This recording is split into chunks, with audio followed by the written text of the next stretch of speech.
Hey everybody, it is Jewel Pearson, Miss Bohemian Soul. It is Saturday, January the 1st of a new year. And I, like probably so many others, am here working on what my plans are for the new year and the things I want to work on and my aspirations. I came into this day last night, spending some time with some sister friends and just talking through um, my go forward dreams and how to achieve them, and having a support system, and the fears that you put into the thinking process before you even get to planning for the dream, and just pushing through and moving through all of that, because I truly want to um, free myself of corporate America and work toward housing advocacy and tiny houses and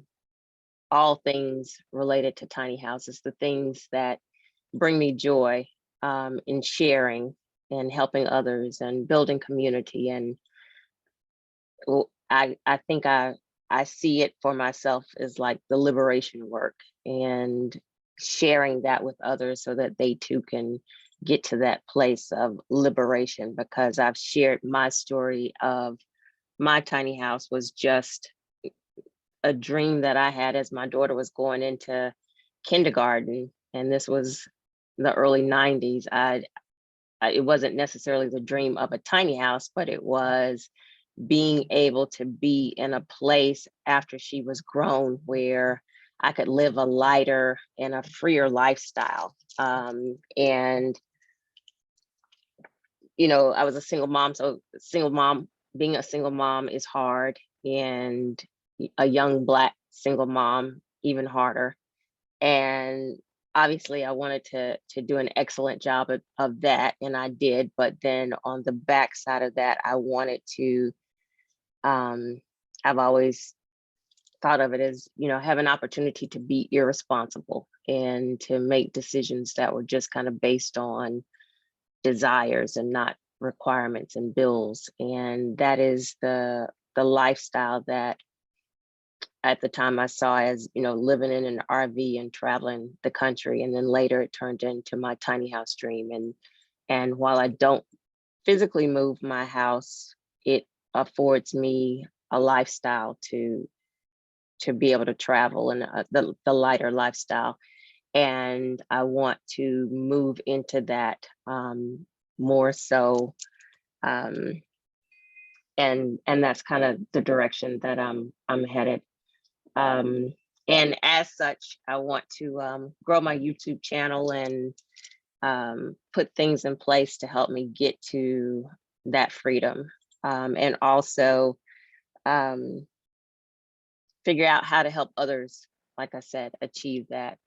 And so, since it's on my to-do list, I figured today was a great day to get it started, and then figure out how to maintain it through the rest of the year and into eternity. And I mean, I think it looks like answering some of the questions that end up in the comment section, and talking about all things tiny houses, and serving up some representation in this movement. And so yeah, that's kind of where I'm headed. So if I announce it, I think that has to hold me to some accountability and makes me have to figure it out even more.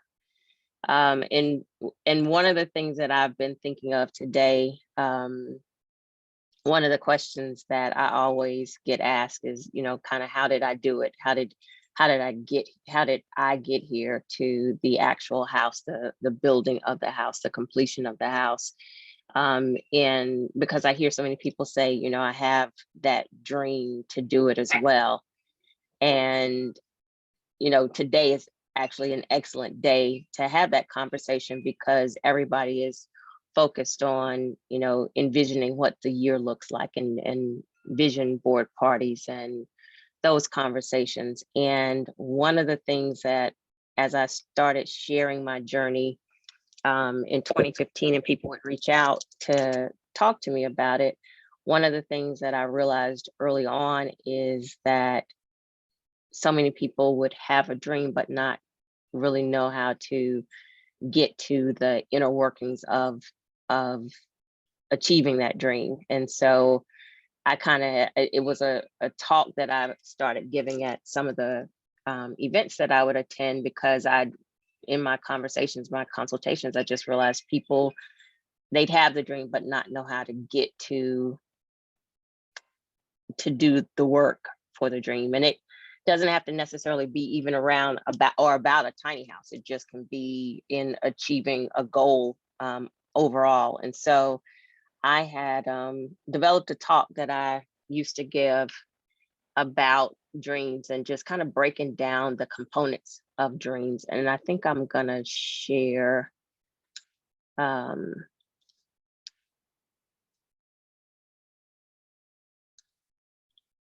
this is a slide from a presentation I gave about dreams, and I've given it a few times, but the kind of the main point was the fact that there are, if you look at the word dreams, you have to think of it bigger than, kind of the light bulb over your head, that you have this idea or this dream of something that you want to achieve, and you just think about it or cut pictures out and put it on the vision board and somehow it's magically going to happen.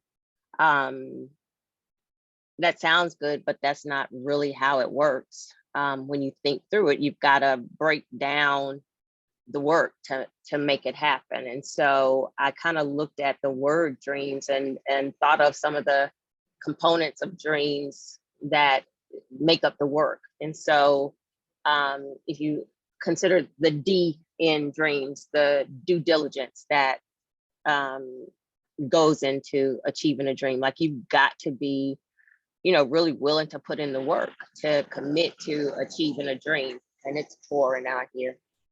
I don't know if you can hear that rain. It just started pouring. But when I talk to people, it's like, what effort are you willing to put in, the due diligence? And so when I think about my journey and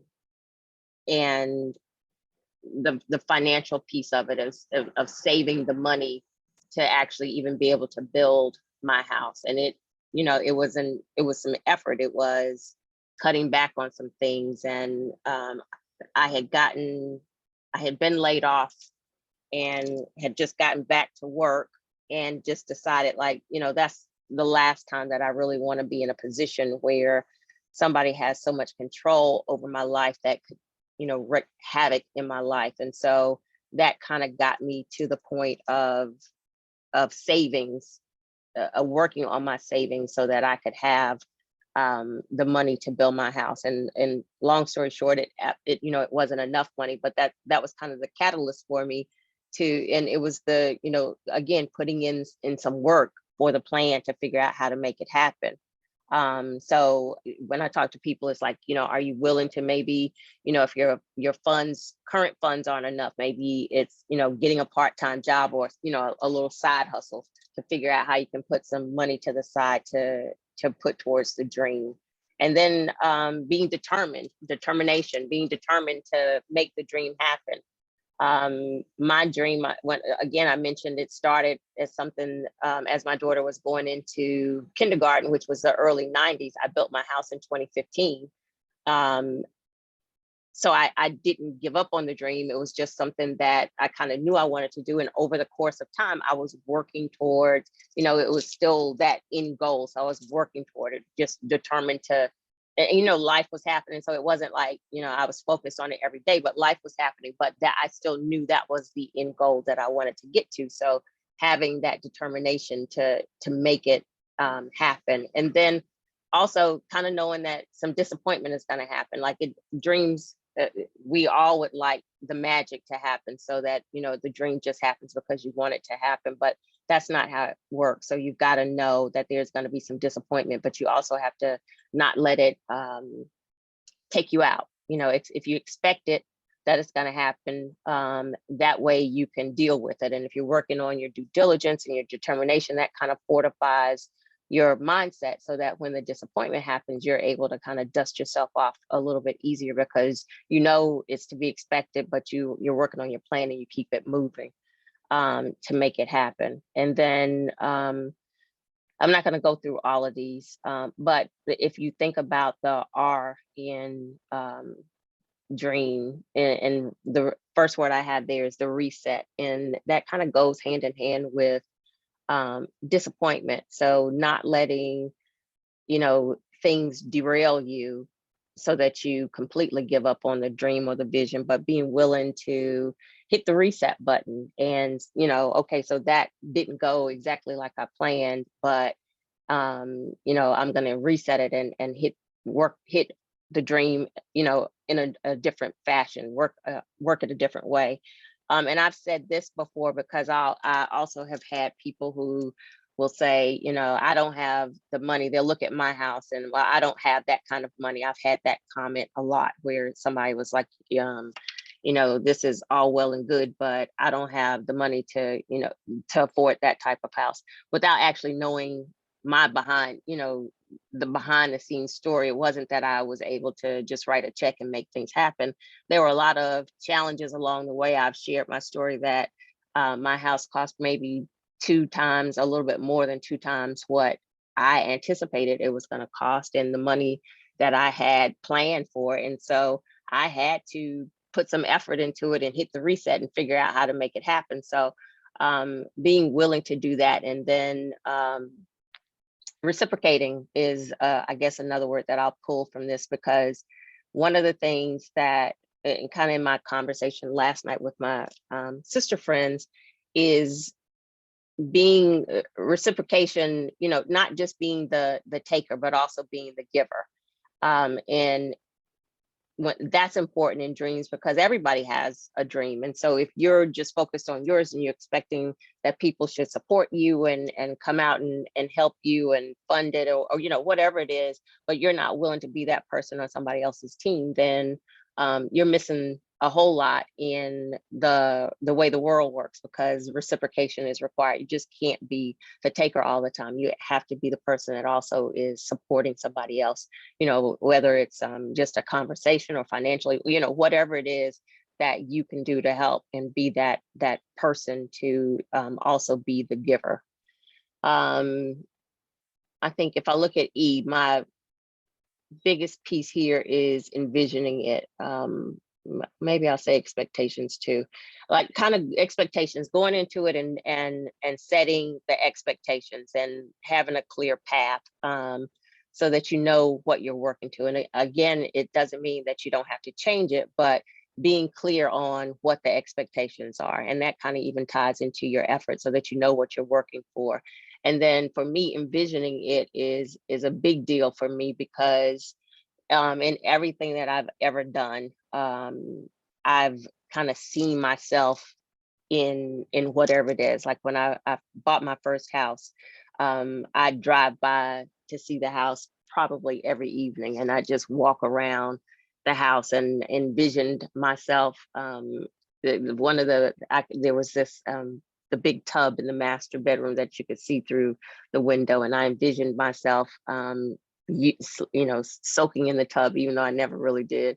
And then even with my tiny house, designing it, and then as we went to the modeling of it and using some of the tools, and you had like the 3D version of it, I had envisioned myself living in my tiny house, before anything was ever built. So to me, envisioning it and using that power is a big piece of achieving dreams. And it's something that I feel like just kind of, if you put it out there in the universe, it's one of the things that I think really is.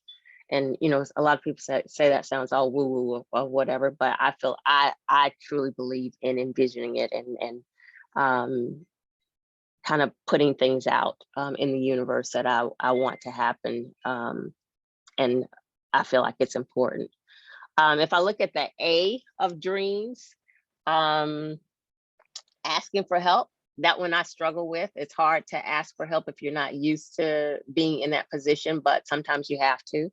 And if you're being the right person and reciprocating, then that it's not necessarily so hard, because people are asking you and you're asking, and so it's not just a one-sided thing. But it is hard sometimes to ask for help. But if you don't ask, then you don't know what's out there, to help you in your journey.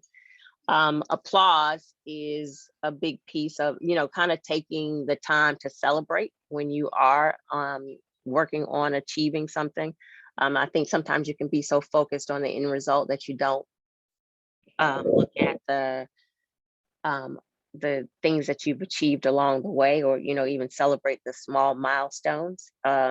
For me, as I've spoken about my tiny house journey, that was one of the things that I definitely missed in it, because it was a stressful process, and I had really wanted to, I'd researched for almost 2 years, so I really wanted to be able to enjoy the process, but it ended up not being that as joyful as I'd hoped, because it was so much stress involved in it for me.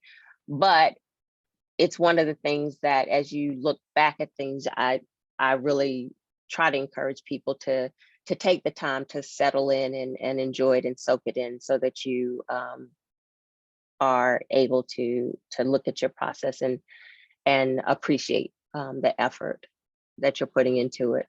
And then if I think about the M's, again, kind of the mistakes are associated with disappointment. Knowing mistakes are going to happen. You're going to completely mess something up. And this is probably one of the things that I struggle with, because I've kind of got some tendencies for working toward perfection, which everybody knows isn't really possible. And sometimes when you're in that mode, you find yourself not really able to start, because you want to have all the answers, or you want to have the pathway, you want to know exactly what you're doing, and that's not always possible. So kind of understanding that some mistakes are going to be made along the way, and setting yourself up to be in a place so that when they are made, that you can again reset and recover from them and keep it moving.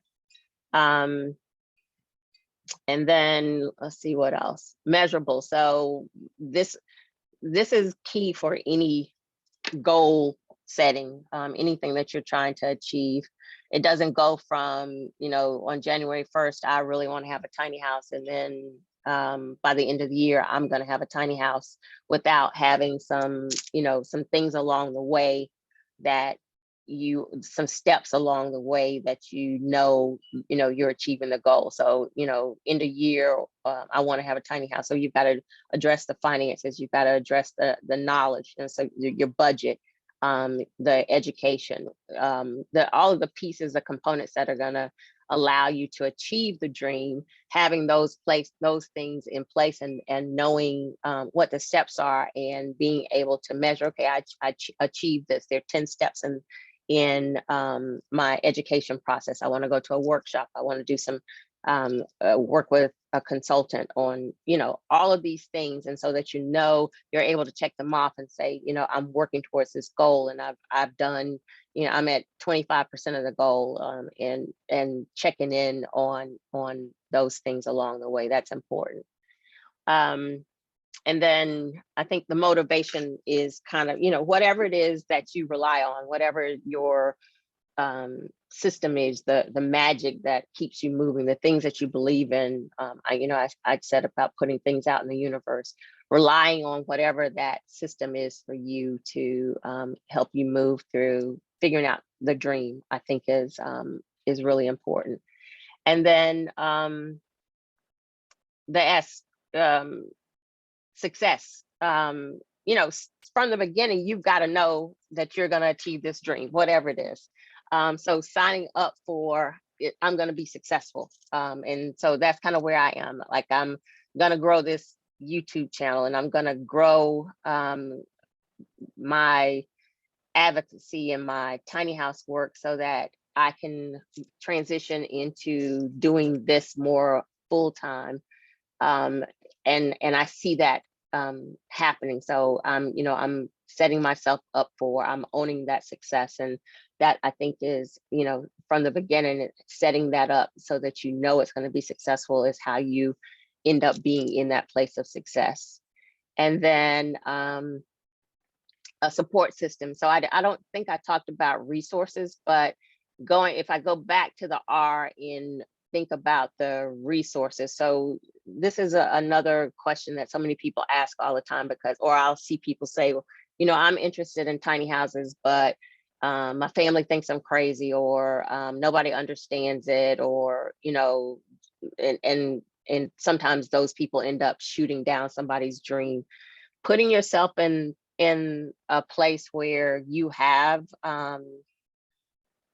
a support system and resources available to you. So resources to me is, if you're interested in tiny houses, associating with maybe a local group that's interested, or doing work around tiny houses, so that you have people who are along that same mindset, and you have those people available to you as resources, people who've, like myself, who've already done, been around that journey, or achieved that journey, so that you can go to those people, so that you're not, starting cold, or reinventing a wheel, so that you set yourself up with the proper resources to achieve the dream. But then the support system piece of it is a little bit different for me for resources. And it's having people in your corner, and they don't necessarily have to be interested in your same dream, or maybe not even understand it. But the type of people that would say, if this is what you want to do, then I support you wholeheartedly. And to me, that was key to me for my tiny house journey, because again, I was researching, it was 2013, 2014, as I was talking about, I'm going to live in a tiny house, and the tiny house shows hadn't started. Nobody really understood what a tiny house was, and there were so many people who didn't understand my journey. And had I, as I was saying, tiny house, sometimes people would say, are you having a hard time? Are you having hardship? Do you need somewhere to stay? And if I listened to those people, it might have been that they throw me off my journey because they didn't understand it. And sometimes people can have a tendency to attach their fears to whatever it is, or insecurities, or whatever their things are. They sometimes have the potential to try to attach that to whatever you're working on. But if you have the proper support system in place, and this is when I go back to my story, I had friends who had no clue what I was talking about when I was saying I was building a tiny house, but because they're my people, they're my support system, they were backing me 100%. And if Jewel's going to do it, then we back her, and we're excited about this tiny house, whatever this thing is. And then when the house started taking shape, and my support system, they had been with me from day one, but then as it started becoming a physical thing that they could then understand what this tiny house was, they were all in. Like, I've got some friends who I probably can talk about my house and my journey and sell you a tiny house even harder than I can, because they just go hard for me as my support system. And as I've shared my journey, it was my support system. Once I'd run out of money to the money that I'd budgeted, it was my support system that kind of stood me back up. And they were like, hey, you are close, and you've been talking about this, and we believe in it. We believe in you.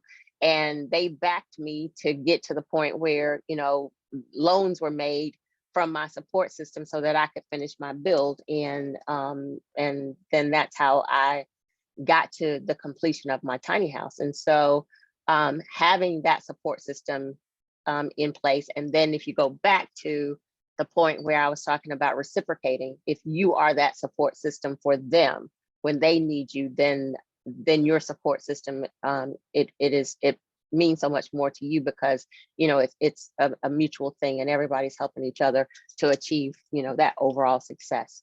So this is like I said, a presentation that I started giving 2015, 2016, as I meet with people who didn't know where to start. And I mean, I am a project manager by nature, so it's my thing to come up with a list and know the steps and figure something out. That's the way my brain operates, and that's kind of how I've moved through life. But I get that that's not everybody's journey, so I kind of broke this down as a help, and then no shameless plugs or anything, but I'm here. This is what I do. And this is the direction that the work that I intend to do long term. So for everyone who's like, how do I get here? Let me help you. I've got resources, that I'm growing my YouTube channel. So subscribe. I got to make sure I say all the things that you're supposed to do. Subscribe to my channel, hit the notifications. So when I get myself together and I'm on here more and I post something so that you're notified. And then I've got some resources listed in the description. So you want to chat, I always get the notes. How can I get in touch with you? I want to talk to you about this. Let's do it. Let's chat. I've got the link in my description so we can talk. Want to book a consultation. If you want to get to the down and dirty, I've got a 90-minute consultation where you can send me some questions up front. I can do some research. We jump on a video conference. If there's some post work that I need to follow up on, I'll do that as well. So that I offer that. I've got workshops. I'm even running a month-long tiny house challenge. You can start it at any point. You'll get access to all of the resources at any point. You'll have access to the information forever. And each week you get a video and a worksheet. And we're covering the main components and planning for tiny houses. And so that's available to you. And then design. Yes, I designed my house, my decor. I've done the decoration for my tiny house. And I see all y'all people who say it's too much. It works for me. And if you're interested in my design help, I'm available for that, and some decor, some tips. I've done some work around that too. So I'm happy to help, and I'm going to stay positive on my YouTube channel. So I'm not going to be addressing all those other comments that I see that I'm just going to ignore those. Block and delete are my friends. Sometimes there are some comments that I will pin because I feel like they're important. If this person has said it, then I know it's some other people thinking if I'm going to address it, I'm going to pin it so I don't have to keep repeating myself. Some of the other work that I intend to do is around community. When I said I was going to be serving representation, this movement is something that I really want my community to get and to understand. We remain last year after year when it comes to numbers around home ownership. Tiny houses offer an opportunity to get to home ownership quicker. Tiny houses offer opportunities for wealth building and for being able to spend more time enjoying life versus working to pay the mortgage and for a home you don't even get to enjoy. And so those are some of the things that are key for my community. It's key for everyone, but again, as I said, my community ends up being last year after year for the numbers around home ownership. And there's so many factors as to why that is, starting with the way society is, kind of set up with the redlining and the way housing segregation, all of those things have contributed to it. But at the end of the day, we have to try to do some things to make some changes. And so that's one of the things that I'm committed to working on as well. In one of my other videos, I talked about, because one of the big issues with tiny houses is where to place them. And I've run into some issues with placement that are outside of even the normal issues of placement that have had to do with rural areas are more accepting of tiny houses, and rural areas aren't always safe spaces for people of color and Black people and people of color. And RV parks, I've had issues in an RV park. I've had issues in rural areas, where around safety in my home in an area where it was being made known to me that I wasn't welcome in the area.